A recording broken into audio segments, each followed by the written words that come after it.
Saludos y gracias por acompañarme en esta nueva edición. Hoy les traigo una actualización en el caso de Derek Rosa, el joven de Hialeah, Florida, acusado de matar a su madre en 2023 cuando apenas tenía 13 años de edad. Antes de continuar, quiero pedirle su apoyo para hacer crecer esta comunidad. Me gustaría aumentar el número de suscriptores y para ello necesito de usted. Es por eso que le pido que haga un gran favor. Haga clic en el icono de me gusta, comparta este video y suscríbase a este canal en YouTube.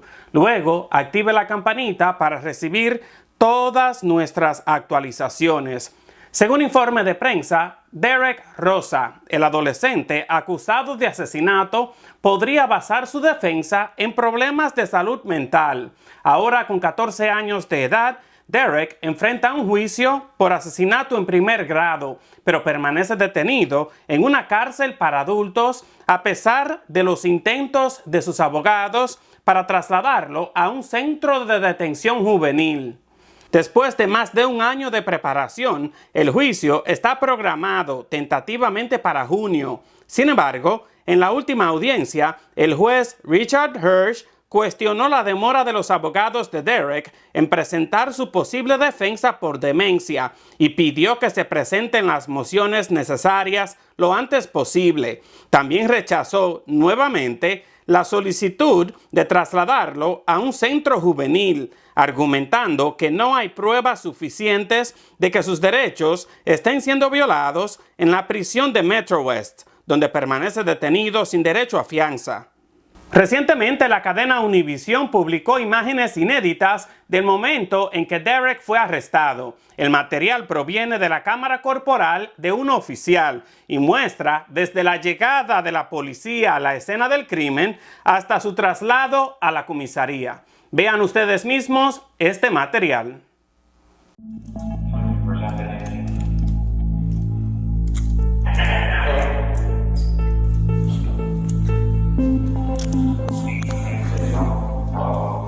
La policía de Hialeah reveló nuevas imágenes del momento en que capturan a Derek Rosa.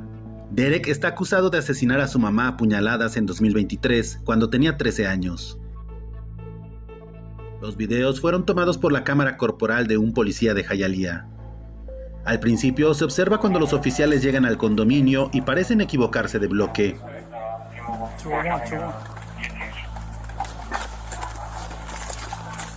La policía va a 3 puntos distintos hasta que llegan afuera del apartamento de Derek. Se escucha cuando les informan por radio dónde está el cuchillo con el que se habría cometido el crimen. Tras ser detenido y esposado, llevan a Derek a una patrulla. El oficial que maneja la patrulla le pide sus datos al adolescente, quien contesta tranquilo. Derek permanece sentado en la patrulla más de 2 horas, donde parece dormirse a ratos. El adolescente parece incómodo, quizá por las esposas que le mantienen los brazos detrás. La patrulla comienza a andar hacia la estación de policía. Derek observa por la ventana mientras la patrulla se aleja de su casa. Llega a la estación y el oficial le abre la puerta para que baje de la patrulla. Mientras camina por el parqueadero de la estación, a Derek se le ve calmado. Todavía esposado, Derek camina junto al oficial por los pasillos de la estación. El oficial lo conduce por las escaleras. Derek y el oficial llegan a la sala de registro de detenidos. El oficial conduce a Derek dentro de una celda. El oficial le pregunta a Derek si tiene bolsillos e intenta sacarle el cordón del pijama. El oficial cierra la puerta con seguro y Derek queda solo. El adolescente permanece sentado en la celda esperando por más de 10 minutos. El oficial regresa para sacar a Derek de la celda. Le pone nuevamente las esposas al adolescente y salen de la celda. Derek se encuentra con uno de los detectives, quien le indica a dónde dirigirse. Tras casi 3 horas de que la policía llegara a su vivienda, Derek entra a la sala donde van a interrogarlo. Derek Rosa está acusado del asesinato a puñaladas de su madre, Irina García, el 12 de octubre de 2023. Desde entonces, se han celebrado múltiples audiencias, pero todavía no se ha fijado una fecha de juicio. Como se puede ver en el video, Derek se mostró tranquilo todo el tiempo, desde el momento de su arresto hasta su llegada a la comisaría. Un punto interesante que debo mencionar sobre este caso es la situación del detective Joseph Elosegui, quien lidera las investigaciones. La defensa sostiene que existen mensajes de texto adicionales entre el padrastro de Derek, Frank Ramos, y el detective Elosegui que no han sido proporcionados por la fiscalía a pesar de haber sido solicitados formalmente. Esto podría ser crucial para la defensa, ya que estos mensajes podrían contener información relevante sobre el caso. A esto se suma la solicitud de mensajes entre Elosegui y otro testigo, Luis Verdesia. Verdesia fue la persona que ayudó a Ramos a limpiar el apartamento donde ocurrieron los hechos. El hombre, según fuentes, envió fotos y videos al detective Elosegui a través de WhatsApp. La defensa aparentemente no tiene conocimientos del origen de este material. Estos puntos destacan la importancia de obtener todas las comunicaciones relevantes para garantizar que no haya evidencia faltante o manipulada que afecte el juicio.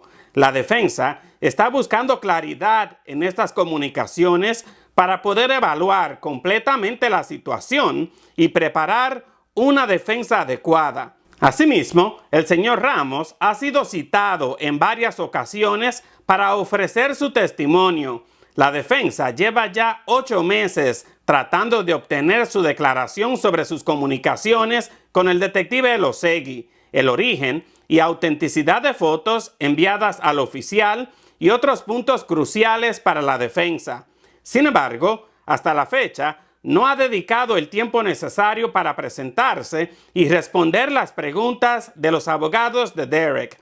Por ello, recientemente, el juez Richard Hirsch firmó una orden exigiendo que Ramos comparezca en las oficinas de la Fiscalía Estatal en el condado de Miami-Dade el próximo 21 de abril para responder las preguntas de la defensa.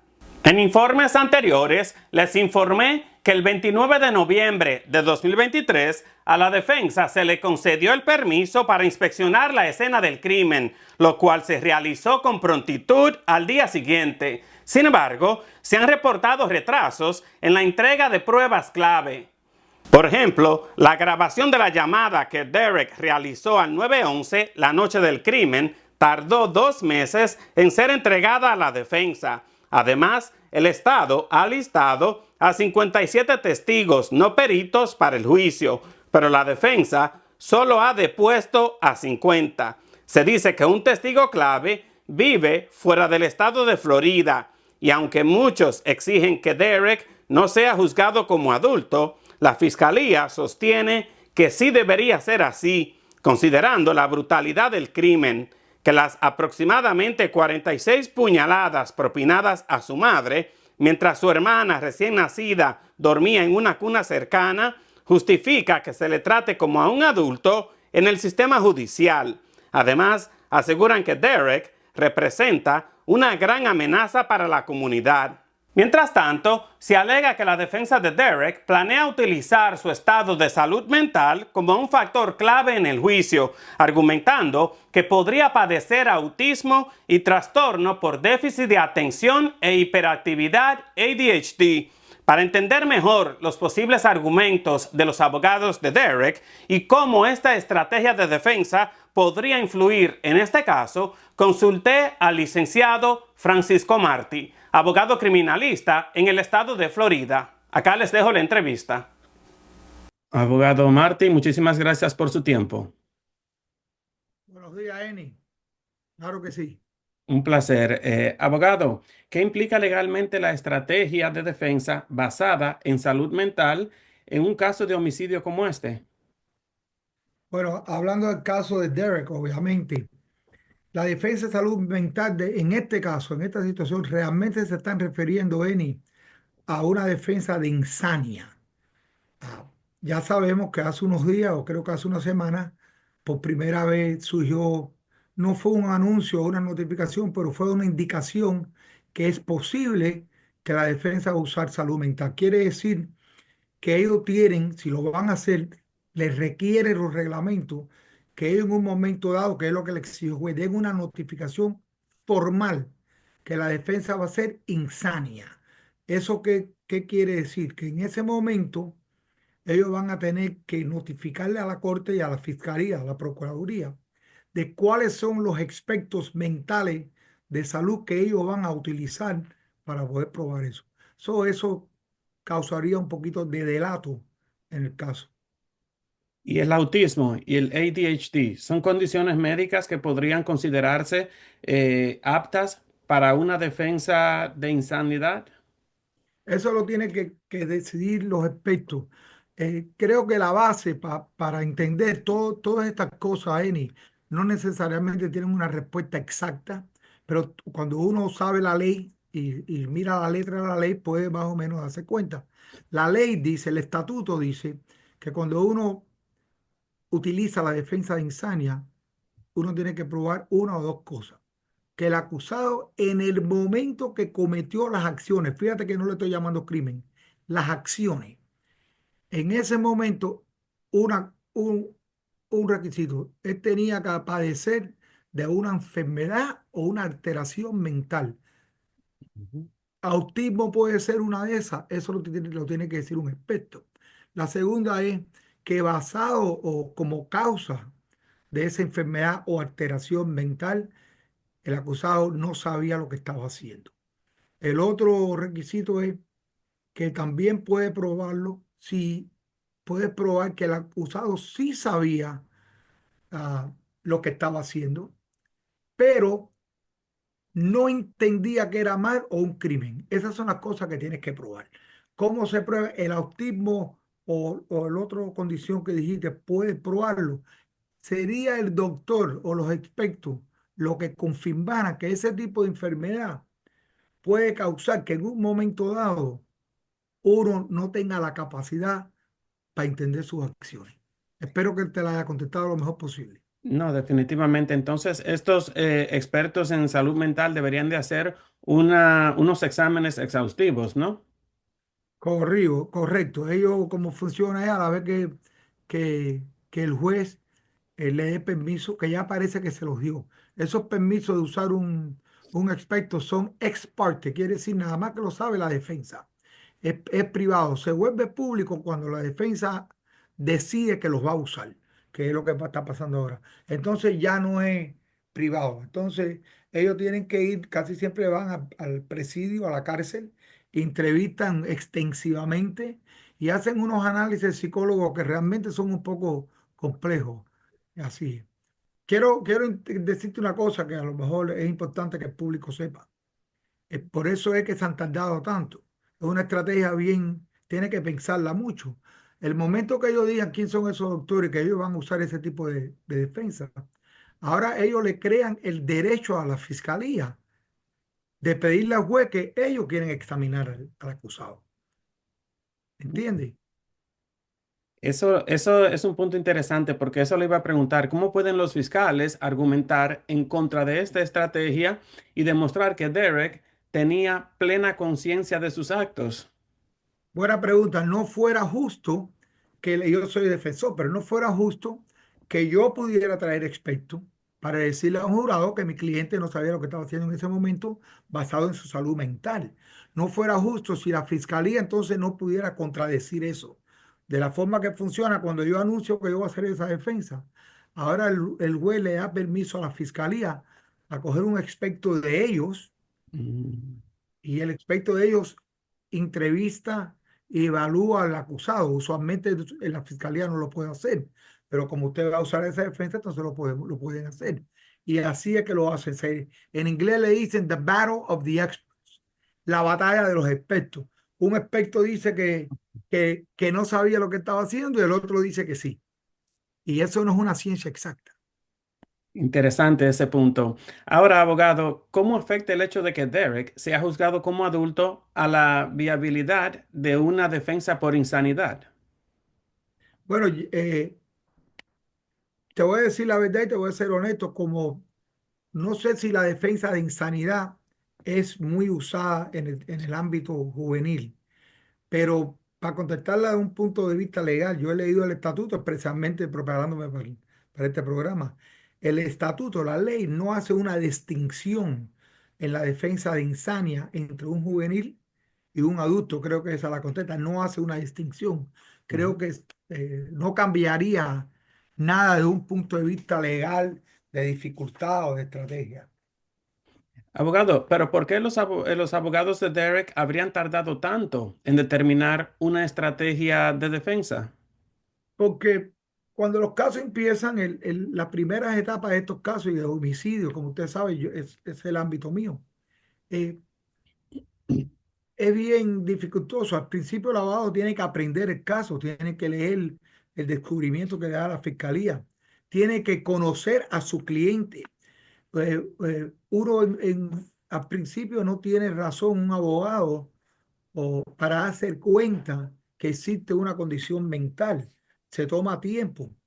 Cuando piensan que existe o piensan que quizá van a usar esta estrategia, entonces tienen que ir delante de un juez. Es un proceso lento. Ellos en un momento dado, si usted mira el docket, en un momento dado ellos fueron delante del juez, pidieron permiso a escoger expertos. Por ejemplo, escoger expertos se tarda. Tienes que buscar cuál va a ser el que uno va a escoger. Es un proceso lento, Benny. Y entonces, los expertos tienen que entonces evaluarlo. Los expertos le tienen que decir al abogado lo que ellos piensan. Y se tarda. Es una estrategia que tienes que pensarla mucho antes que decir que la vas a usar. Porque acuérdate lo que implica.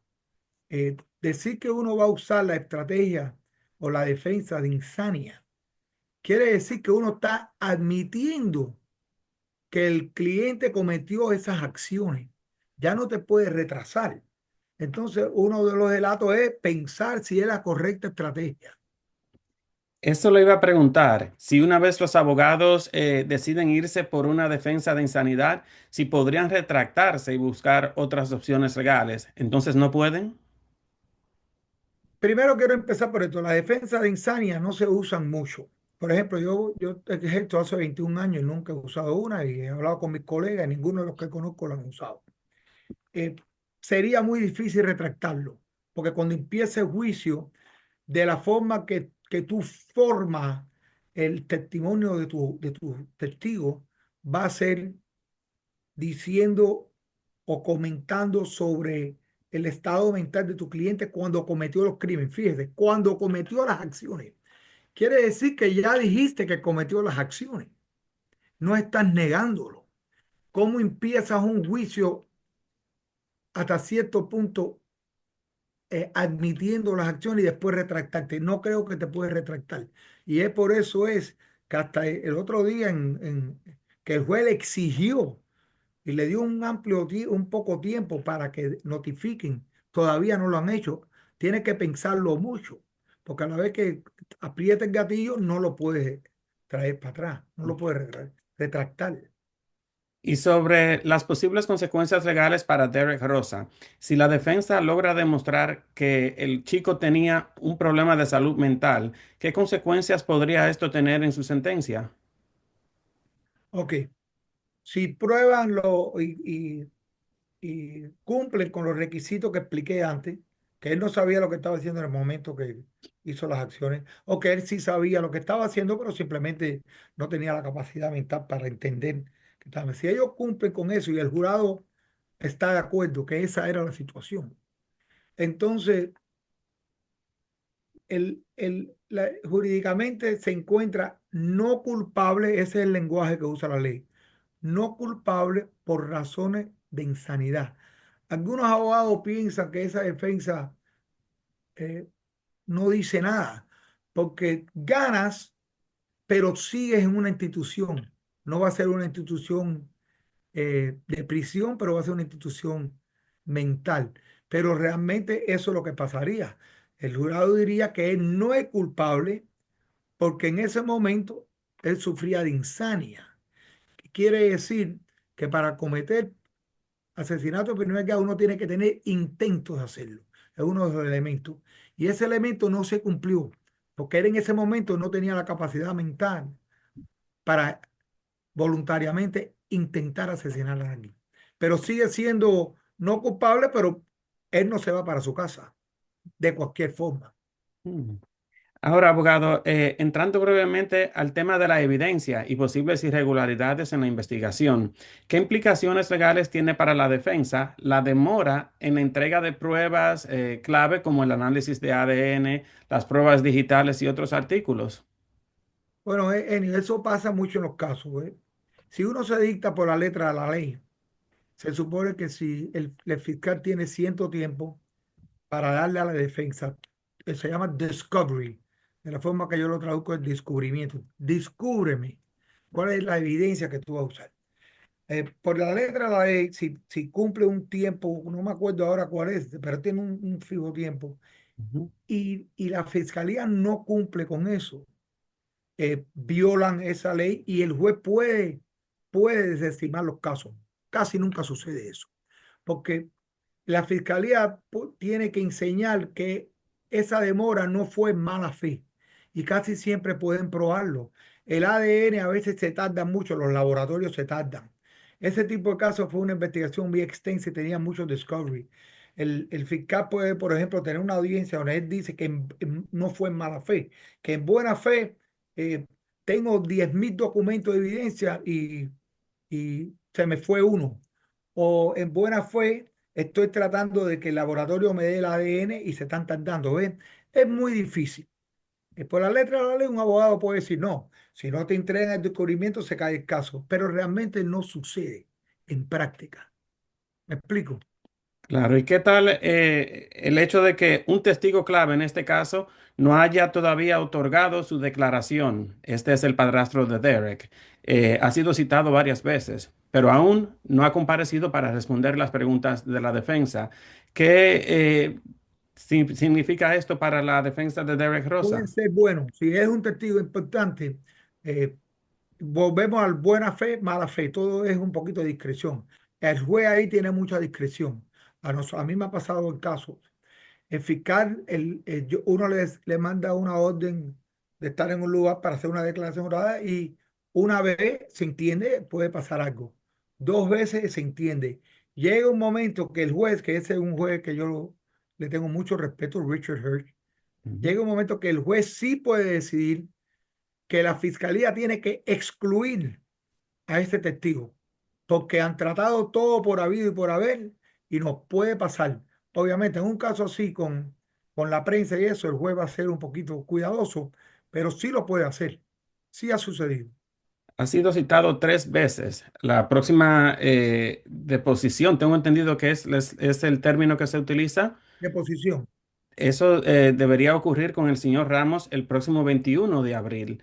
Y un punto que me llamó ayer la atención, abogado, sobre la escena del crimen. ¿Es legal que en este caso el padrastro de Derek, Frank Ramos, y otro testigo, Luis Verdesia, que a ellos se les permitiera llegar a la escena del crimen y limpiar ese apartamento Realmente de eso no he leído sobre eso. ¿Cuándo lo limpiaron? ¿Antes o después? después del crimen? Tengo entendido. Bueno, llega un momento que Crime Scene, es la entidad que pertenece al Departamento de Policía, libera el escenario.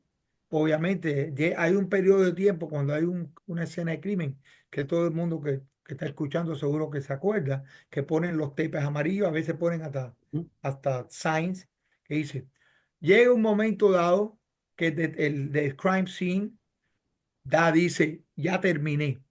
Si entraron después de ese momento dado, no hay violación. Si alguien entra por sí, yo he representado personas por entrar a un crime scene que está activo. El crime scene deja de estar activo cuando hay alguna notificación en ese apartamento, en ese premise, que ya el crime scene lo liberó. No puedo hablar sobre eso porque no sé exactamente cómo sucedieron esos hechos.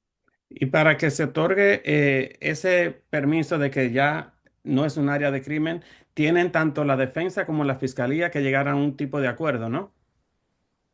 No, eso, el crime scene lo dicta el departamento policíaco y específicamente el Crime Scene Unit.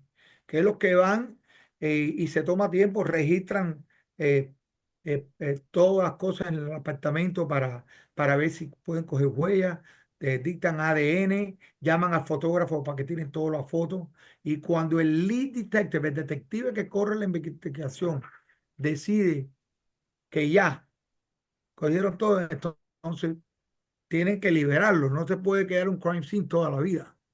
Abogado, y hablando brevemente sobre las condiciones de Derek tras las rejas, ¿qué implicaciones tiene que Derek haya pasado la mayor parte del tiempo en confinamiento solitario? ¿Puede esto fortalecer la estrategia de la defensa?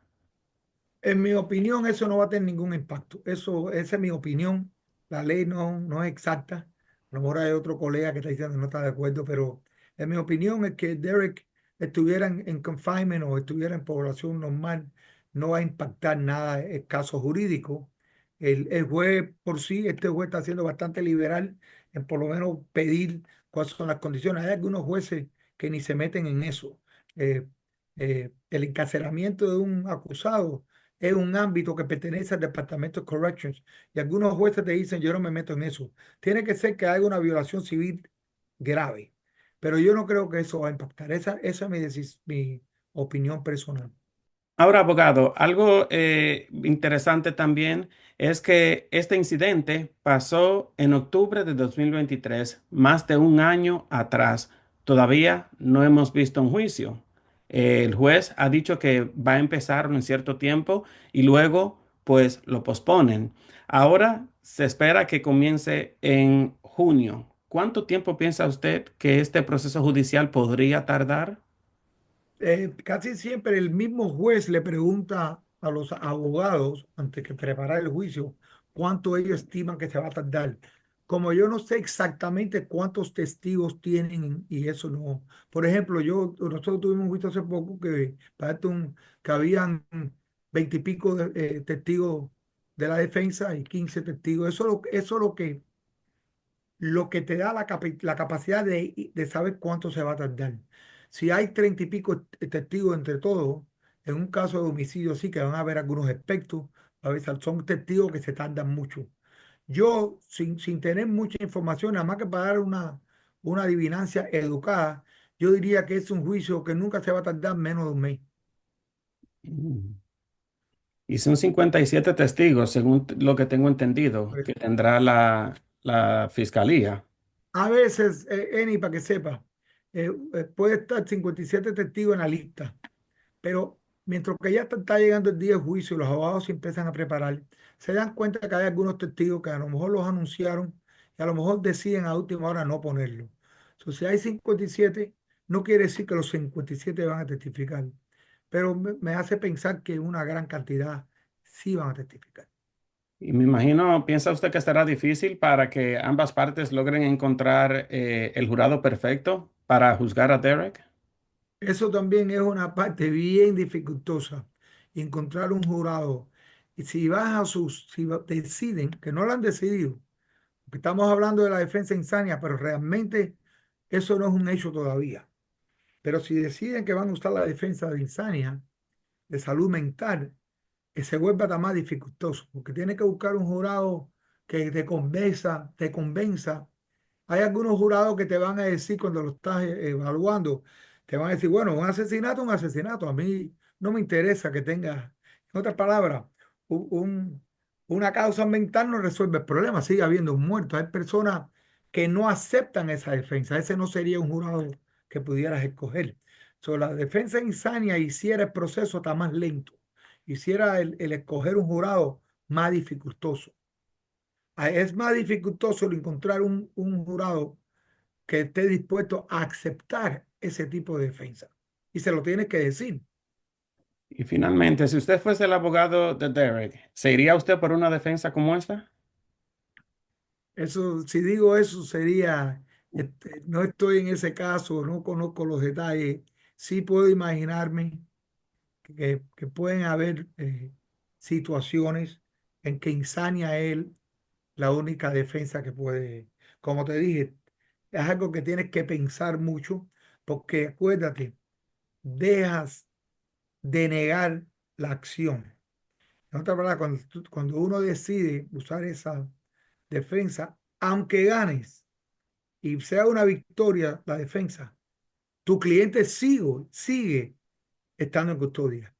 Entonces, es una decisión bien, tiene que el cliente quererla llevar a cabo y tiene que los abogados estar seguros que eso es lo que quieren hacer.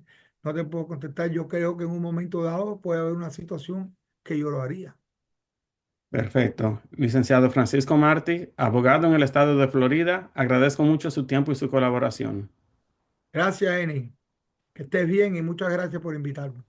El juicio de Derek podría comenzar en junio, aunque todavía hay detalles por definir. Y en otro informe, planeo traerles una conversación con una madre que lo apoya y quien denuncia irregularidades en el proceso, además de señalar información que, según ella, los grandes medios no están reportando. Y ahora, para cerrar, me gustaría saber su opinión. ¿Cree usted que la edad de Derek y su posible estado de salud mental deberían influir en su sentencia? Déjeme su opinión en los comentarios y si aún no lo ha hecho, suscríbase para seguir informándose con nosotros. Muchísimas gracias por su tiempo y su confianza. Yo soy Eni Pichardo y esto es Eni con Más, un breve informativo, siempre con la verdad.